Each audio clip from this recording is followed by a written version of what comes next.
Formula তোমাদের শিখিয়েছিলাম তির্যক স্পর্শকের, সেই তির্যক স্পর্শকের লেন্থ বের করার জন্য যে ফর্মুলা শিখিয়েছিলাম সেই ফর্মুলা দিয়েই আমি এই অঙ্কটা সহজে আমরা সলভ করব। দেখো কি দিয়েছে কোশ্চেনটাতে, দেখো ট্রান্সভার্সাল কমন ট্যানজেন্ট বলেছে, তার মানে তির্যক স্পর্শকের দৈর্ঘ্য বলেছে 12, তার মানে পি এর দৈর্ঘ্য 12 দেওয়া, আর অরিজিন দুটোর মধ্যে সেন্টার দুটোর মধ্যে ডিস্টেন্স বলেছে কত 15, তাহলে দেখো এটা 15, এই ও ড্যাশ আর ও ডিস্টেন্স বলেছে, আর রেডিয়াসটা ফাইন্ড আউট করতে বলেছে এই যে সার্কেলটা সেটা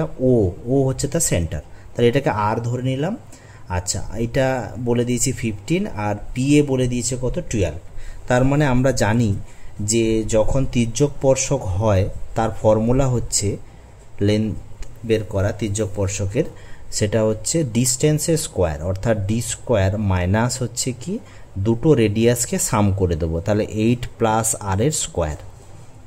এবার দেখো ভ্যালুগুলো পুট করে দাও, দেওয়া আছে কত, দেখো এখানে তির্যক স্পর্শকের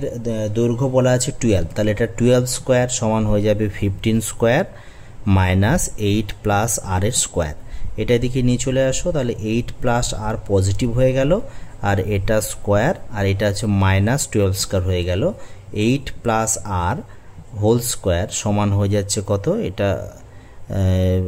27 হবে, আর এটা হচ্ছে সাবট্রাক্ট করলে এ স্কোয়ার মানে বি স্কোয়ার ফর্মুলা আমরা ইউজ করেছি। দেখো আর সমান হচ্ছে প্লাস মাইনাস √81 হচ্ছে, তো প্লাস মাইনাস দিতে হয় যখন স্কোয়ার তুলতে হয়, দুটো ভ্যালু আসে এর, এটা তোমরা জানো অলরেডি, প্লাস মাইনাস 9। তাহলে এখানে আমি নেগেটিভটা অগ্রাহ্য হবে, কেন না, কারণ ডিস্টেন্স তো এটা না, ডিস্টেন্স কখন নেগেটিভ হতে পারে না, তাহলে 8 প্লাস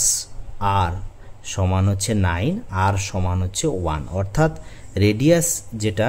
যে সার্কেলটার বলেছিল এখানে what is the radius of the another circle with centre 0 ও, তাহলে ও হচ্ছে এখানে, এটা আর ধরেছিলাম, আর এর ভ্যালু 1, তার অপশান হয়ে যাচ্ছে বি হচ্ছে আমাদের অপশান।